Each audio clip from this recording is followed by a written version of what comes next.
আসসালামু আলাইকুম viewers, London মালা ভয়েসের পক্ষ থেকে আপনাদের সবাইকে স্বাগত জানাচ্ছি। আমরা আজকে চলে আসলাম ব্যারিস্টার কামরুল হাসান ভাইয়ের অফিসে।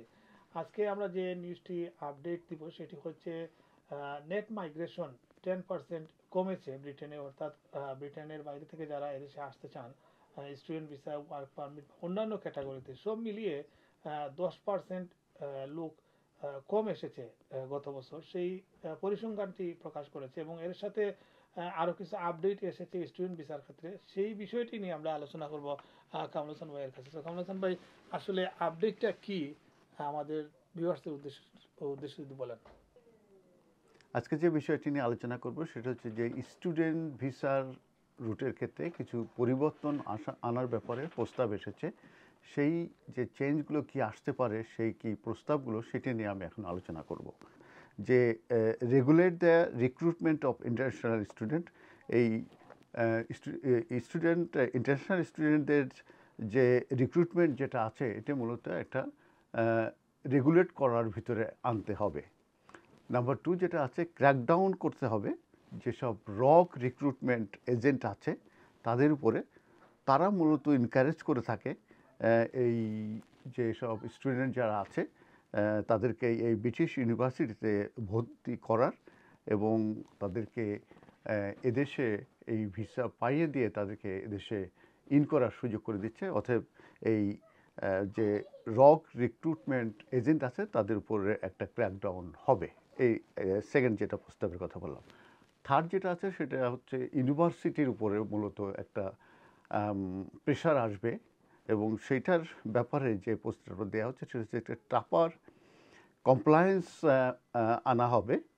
এবং সেটা যেসব ইনস্টিটিউশন এই ওভারসিজ স্টুডেন্টদেরকে সুযোগ দিয়ে থাকে পড়াশুনোর ক্ষেত্রে, তো তাদের যেসব যে কমপ্লায়েন্স আছে সেটার কমপ্লায়েন্সের যে স্ট্যান্ডার্ড আছে সেটাকে আরও কঠিন থেকে কঠিনতর করা হবে বলে এই প্রস্তাবে আনা হয়েছে।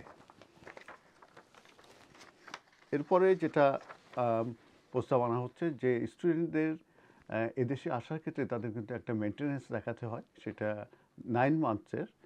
তো সেই মেনটেনেন্সটা যাতে করে আরও বাড়ানো যায় কিনা সে ব্যাপারে প্রস্তাব এসেছে।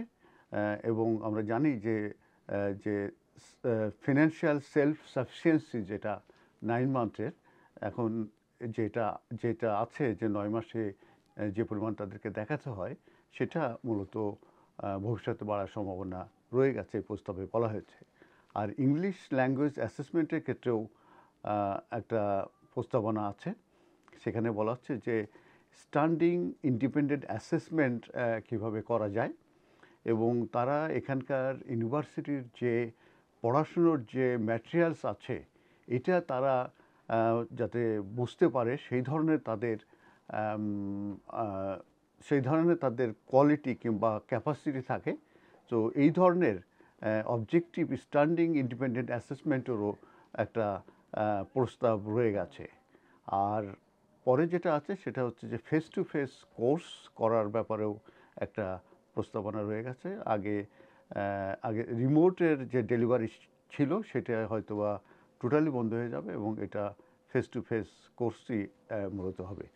তো এই চেঞ্জগুলোই স্টুডেন্টের ক্ষেত্রে আমরা দেখেছি এবং এক্ষেত্রে ম্যাকও কিন্তু মাইগ্রেশন অ্যাডভাইজারি কমিটি কিন্তু এই রক রিক্রুটমেন্টের ব্যাপারেও তারাও কিন্তু ওয়ার্নিং দিয়েছে যে তাদের কারণেই এই জেনুইন স্টুডেন্টরা আসছে না এবং এই যে ভিসা প্রসেস এটা মূলত এই রক রিক্রুটমেন্ট এজেন্সি যারা আছে তারা ইউনিভার্সিটির সঙ্গে যোগাযোগ করে এই যে ক্যাশ আছে এটা তারা অবটেন করার সুযোগ করে দেয় স্টুডেন্টদেরকে এবং পরবর্তীতে তারা ভিসা নিয়ে আসার পরে তারা ড্রপিং আউট হয়ে যায়।